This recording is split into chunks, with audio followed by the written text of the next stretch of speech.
अस्सलाम वालेकुम दोस्तों, मैं हूं अजहर काज़मी और आप देख रहे हैं काज़मी अलीगम। दोस्तों, ये एक ओरिजिनल सोनी 32 इंच का मॉडल है और इसमें फॉल्ट ये है, मैं आपको दिखाता हूं।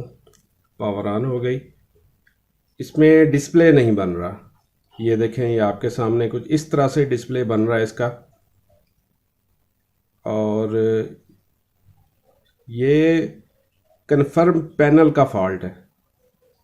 अब पैनल के फॉल्ट में जो है मोस्टली हमारे पास VGH VGL वगैरह होते हैं या फिर कफ हैं। गेट वोल्टेज चेक करेंगे, इसके कफ चेक करेंगे। मोस्टली होता क्या है कि कफ वगैरह शॉर्ट हो जाते हैं या फिर VGH वगैरह नहीं बन रहा होता। लेकिन VGH ना बने तो ये कंडीशन नहीं होती। वो पूरी स्क्रीन पे तकरीबन वो ऐसे पट्टियाँ पट्टियाँ सी वर्टिकल बार्स होती हैं। लेकिन इस कंडीशन में ये महसूस हो रहा है कि शायद इसमें कोई कफ शॉर्ट है। तो बहरहाल कन्फर्म पैनल का ही फॉल्ट है और इसको खोल लेते हैं। खोलने के बाद इसको ऑब्ज़र्व करते हैं, इसके पैनल के PCB के वोल्ट चेक करते हैं। फिर हम किसी नतीजे पे पहुंचेंगे कि इसमें फ़ाइनल फॉल्ट क्या है और उसका सलूशन क्या है। तो सबसे पहले इसे खोल लिया जाए। जी दोस्तों, इसको मैंने ओपन कर लिया है। सबसे पहले जो है इसके जो पैनल की डिटेल, पैनल PCB की डिटेल मैं आपको बता दूं।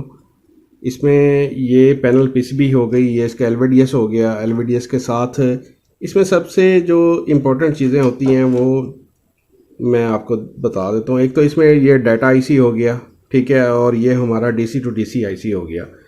कुछ स्केलर पट्टियाँ, स्केलर PCBs ऐसी होती हैं जिनमें DC to DC IC का पता नहीं चल रहा होता। तो इसमें एक पहचान, एक लोकल ट्रिक जो है वो मैं आपको बता देता हूँ। ये दो कॉइलों के दरमियान DC to DC IC होगा या एक कॉइल भी हो सकती है। अब इसमें आ जाता है कि एक कॉइल कब होगी, दो कब होंगी। जब ये पैनल आपका 5 वोल्ट का होगा, इसकी Vin सप्लाई इसकी 5 वोल्ट की होगी तो इसके साथ एक कॉइल होगी। अगर ये 12 वोल्ट का होगा तो इसके साथ दो कॉइल्स होंगी। सम टाइम पैनल की डाटा शीट नहीं मिल रही होती तो हमें नहीं पता चल रहा होता कि पैनल कितने वोल्ट का है। तो इससे भी हम जो है आइडिया लगा लेते हैं। एक कॉइल है तो 5 वोल्ट होगा और अगर दो कॉइल्स हैं तो 12 वोल्ट होगा और दो कॉइल्स या एक कॉइल के साथ ही DC to DC IC लगा होगा। क्योंकि Vin के बाद जो वोल्टेज यहाँ पे कॉइल पे आते हैं उसके साथ फिर DC to DC IC को सप्लाई मिल रही होती है और यही कॉइल आगे डायोड के साथ, यानी वो AVDT और बाद में VGH VGL ये सारी चीज़ें बन रही होती हैं। तो इसके जो टेस्ट पॉइंट हो गए वो ये यहाँ पे देखें तो ये मिल रहे हैं हमें। VDD हो गया और ये VGH हो गया। यहाँ पे देखें तो यहाँ पे VCC हो गया, इसकी VCC हो गई।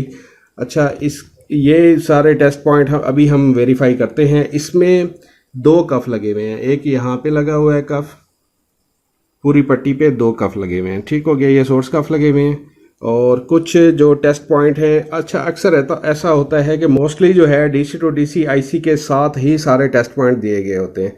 लेकिन कुछ पैनल ऐसे भी होते हैं जिनमें सारे टेस्ट पॉइंट एक जगह पे नहीं होते। जैसे ये पैनल है, इसमें VGH तो यहाँ पे दिया गया है, लेकिन VGH के साथ जब VGL होना चाहिए तो VGL फिर यहाँ पे दिया गया। ये VGL है, यहाँ पे ये टेस्ट पॉइंट दिया गया VGL का, ठीक है। अभी ये हम टेस्ट पॉइंट जो हैं सारे वेरीफाई करते हैं, देखते हैं कि हमें जो पैनल सप्लाई का मसला आ रहा है, सॉरी पैनल डिस्प्ले का जो मसला आ रहा है वो हमारे DC to DC IC में फ़ॉल्ट है या कफ वगैरह शॉर्ट हैं, क्या चक्कर है। ये मीटर के साथ अभी फ़िलहाल इसे वेरीफाई करते हैं और पावर सप्लाई दे के इसको ये भी चेक करते हैं कि कहीं हमारे ये कफ हीट तो नहीं हो रहे। जी दोस्तों, टीवी को ऑन कर लिया है। ऑन करने के बाद अब हम क्या करते हैं, इसकी वोल्टेज मेजरमेंट हमने करनी है। तो मीटर को रख लेते हैं वोल्टेज की रेंज पे। ठीक हो गया जनाब। और इसको 20 से ज़्यादा पे रख लेते हैं क्योंकि VGH जो है ना हमारे वो ज़्यादा होते हैं। VGH जो हैं वो मोस्टली 25 यानी 23 से ज़्यादा समझ लें, मोस्टली 25 से 30 के दरमियान होते हैं। और VGL जो हमारे हैं वो माइनस में होते हैं और वो तकरीबन 5 से 10 के दरमियान, 9-10 इतने होते हैं। तो बहरहाल अब हमने सबसे पहले करना क्या होता है कि इसकी ना हमने VCC चेक करनी होती है। पैनल की वीसीसी हमें मिल रही है या नहीं मिल रही। इसके साथ वी इन का पॉइंट बना हुआ है, ये एक टेस्ट पॉइंट है। यहाँ पे देखें 12.2 पैनल को 12 वोल्ट आ रहे हैं, और यही 12 वोल्ट जो हैं अब इस कॉइल पे आ रहे होंगे, ये आ रहे हैं। यही 12 वोल्ट हमारे डीसी टू डीसी आईसी को मिल रहे हैं। ये जो साथ वाला डायोड लगा हुआ है, अगर आपको यहाँ से नज़र आ रहा है, इससे हमारी आगे जो है वीडीडी वीडीडी जो ये है ये बन रही होती है। और इसके बाकी जो टेस्ट पॉइंट हैं ये आपके सामने हैं। इसमें जो है वेरी कर रहे हैं वोल्टेज, और ये वीडीडी है, एवीडीडी से मिले, ये भी वेरी कर रहा है। इसके साथ ये वीजीएच का पॉइंट है, ये वीजीएच के वोल्टेज भी वेरी कर रहे हैं। देखें अप एंड डाउन हो रहे हैं ये। तो इसमें प्रॉब्लम ये है कि इसके वोल्टेज स्टेबल नहीं है। और इसी तरह जो मैंने बताया था आपको कि इस साइड पे हमारे VGL के वोल्टेज हैं, VGL हमारा स्टेबल है, हमारा VGH में प्रॉब्लम है, AVDD में प्रॉब्लम है। AVDD सबसे पहले बनते हैं, और इसमें कुछ भी हो सकता है। बहरहाल इसमें एक तो ये चीज़ क्लियर है कि अगर शार्टेज होती है तो वहाँ पे हमारे जो VGH हैं वो सप्रेस हो जाते हैं, क्योंकि VGH वोल्ट सबसे ज़्यादा होते हैं और ये सबसे पहले सप्रेस होते हैं। VGH वोल्ट हमारे सप्रेस हो जाते हैं। इसमें कुछ शार्टेज हो भी सकती है, बहरहाल कुछ कहा नहीं जा सकता, लेकिन अमूमन केसेस में ऐसा ही होता है कि सप्रेस हो जाते हैं। तो लिहाजा इसमें उस किस्म की शार्टेज जो है वो हमें नज़र नहीं आ रही। ठीक हो गया। और इसमें जो इसकी VCC है, ये डाटा इसी को भी जा रहे होते हैं 3.3 वाले, ये बिल्कुल स्टेबल हैं, ये ओके हैं। ठीक हो गया। ये हमारी जो VCC बन रही है ये ठीक बन रही है। तो इसमें एक तो ये है कि जो मैंने बताया था आपको कफ़ है, कफ़ को भी हाथ लगा के चेक कर लिया जाए कि कहीं वो हीट तो नहीं हो रहे। ठीक है, ये वाला हीट नहीं हो रहा, और ये वाला भी हीट नहीं हो रहा। तो हो सकता है इसमें कोई चीज़ शॉर्ट हो सकता है डीसी टू डीसी आईसी हमारा ड्राई हो या ख़राब हो। ठीक है, इसमें कुछ भी हो सकता है। हो सकता है कोई डस्ट वस्ट हो, कार्बन हो, जिसकी वजह से ये हो रहा हो। बहरहाल मज़ीद इसकी तसल्ली करते हैं और फिर आप दोस्तों के साथ मैं शेयर करता हूँ। जी दोस्तों, इसको मैंने बड़ी तसल्ली से चेक कर लिया है। इसकी रेजिस्टेंस कैपेसिटेंस जो हैं सारी बिल्कुल ठीक हैं, और बज़ाहिर तो ऊपर से इसका कफ़ भी जो है वो हमें शार्ट नज़र नहीं आ रहा था। तो अब फिर मजबूरन ना इसको खोलना पड़ा। खोल के जो है ये चीज़ मेरी नज़र से गुज़री है, आपको भी दिखाता हूँ। ये यहाँ से जो है कफ़ शार्ट है, और ये कफ शार्ट है, यहाँ से स्पार्क हुआ हुआ है।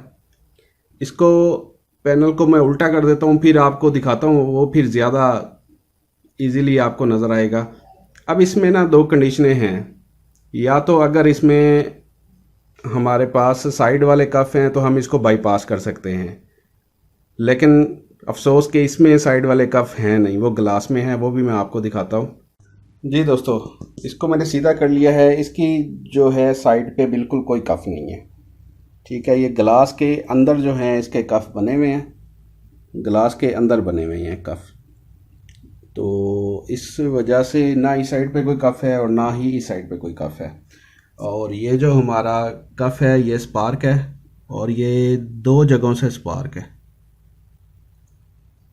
ये देखिए, ये तकरीबन मेरे ख्याल में 4 से 5 लाइनें हैं जो आपस में स्पार्क हो चुकी हैं।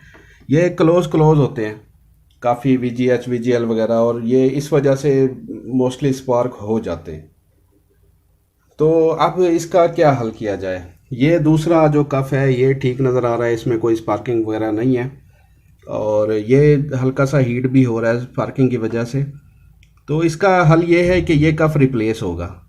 हाँ, अलबत्ता एक और 50% चांसेस हैं कि अगर हम ये स्पार्क वाली लाइनें जो हैं इनको कट कर दें ब्लेड के साथ, ब्रेक कर दें किस्म का, ये कह रहा हूँ, कट कर देंगे हम इस पोर्शन को, तो हो सकता है इसका डिस्प्ले बन जाए, लेकिन उसके 50-50 चांसेस हैं।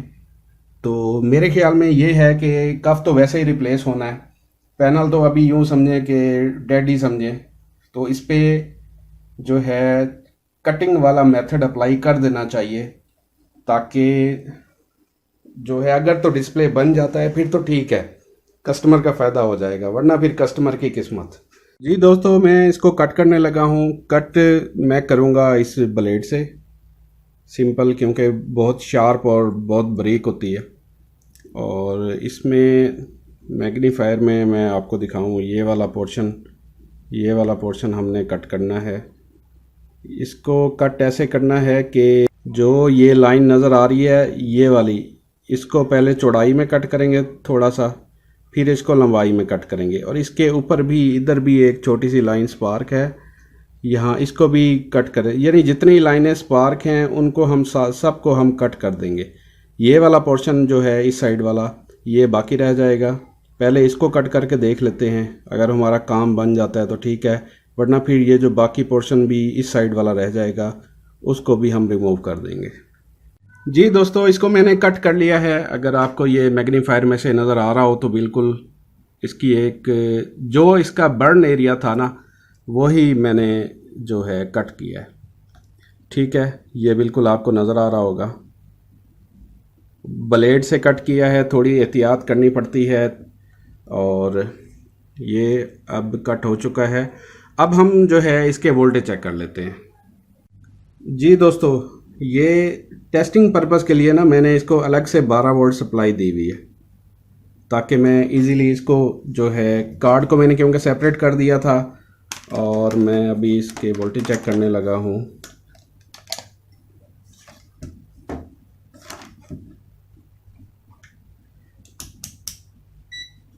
इसको 20 पे रख लेते हैं, और ये सबसे पहले हम इसकी सप्लाई देख लेते हैं, बल्कि मैं इसे अभी ऑन कर लेता हूँ। जी, सबसे पहले इसकी सप्लाई, ठीक है जी, 1188 तकरीबन 12। अब इसके वोल्टेज देख लेते हैं जी। ये इसके AVDD, ये देखें जी दोस्तों, वो शार्टेज ख़त्म करने के बाद ये हमारे वोल्टेज बिल्कुल स्टेबल हैं, ठीक हो गया। ये हमारे AVDD वोल्ट थे। और VGS क्योंकि 20 से ज़्यादा होते हैं, हम इसकी मीटर की रेंज बढ़ा लेते हैं। ये देखें जी दोस्तों, VGS हमारे 27 बन रहे हैं। अब ये हमारे वोल्टेज बिल्कुल प्रॉपर हैं, बिल्कुल फ्लक्चुएट नहीं हो रहे, क्योंकि शार्टेज थी, शार्टेज हमने निकाल दी है। तो अब इसकी बारी है टेस्टिंग की, डिस्प्ले की। तो इसको मैं कार्ड लगा लेता हूँ इसका, और फिर इसको चेक करता हूँ, आप दोस्तों के साथ भी शेयर करता हूँ। जी दोस्तों, इसको मैंने पैक कर दिया है, इसका डिस्प्ले भी चेक कर लिया है, लेकिन अफसोस की बात है कि इसका डिस्प्ले सही नहीं हुआ। अब ये हमने तो अपनी तरफ से बिल्कुल पूरी कोशिश की है, अब ये कस्टमर की किस्मत में ही नहीं था। कस्टमर की किस्मत में सिर्फ़ और सिर्फ जो है वो कफ़ रिप्लेसमेंट करवाना। तो इसका अब फाइनल सोल्यूशन जो है कफ़ रिप्लेस होगा, क्योंकि इसका साइड कफ़ है नहीं, वरना हम बाईपास कर देते तो हमारा मसला हल हो जाता। तो बहरहाल अब कफ़ ही रिप्लेस होगा। कफ़ रिप्लेस करवाना मसला नहीं है, कफ़ रिप्लेस करवाने के लिए यूनिट को, पैनल को ले जाना मसला है। इधर पाकिस्तान में, इंडिया में तो बहुत सारे मैंने देखा है, पढ़ा है, सुना है, काफ़ी वहाँ पे बॉन्डिंग मशीन्स हैं अक्सर लोगों के पास, लेकिन यहाँ पाकिस्तान में नहीं है। कराची, फैसलाबाद, गुजरांवाला, लाहौर, यहाँ पे बॉन्डिंग मशीन्स हैं, बाकी जगहों पे बॉन्डिंग मशीन्स नहीं हैं। इवन के मुल्तान में भी अभी बॉन्डिंग मशीन नहीं है। और इस पे कफ़ रिप्लेसमेंट पे ख़र्चा भी काफ़ी आता है। मैं पहले भी एक वीडियो में बता चुका हूँ, 32 इंच का एक कफ़ रिप्लेस करते हैं तो 3500 रुपये लेते हैं। बहरहाल ये थी दोस्तों आज की वीडियो। फॉल्ट तो ठीक नहीं हुआ, लेकिन इसमें भी उम्मीद करता हूँ आपको काफ़ी कुछ जो है सीखने को मिला होगा। इसमें भी काफ़ी कुछ आपको नॉलेज गेन किया होगा आपने, वोल्टेज कैसे मेजर करते हैं, कफ़ कैसे चेक करते हैं, बहरहाल सो ऑन। इंशाल्लाह आगे भी अगर कोई ऐसा साइड कफ वाला कोई केस आता है तो इंशाल्लाह मैं ज़रूर बाईपासिंग पे भी काम करूँगा और आप दोस्तों के साथ भी शेयर करूँगा। ये थी आज की वीडियो। नेक्स्ट वीडियो तक के लिए अल्लाह हाफिज़।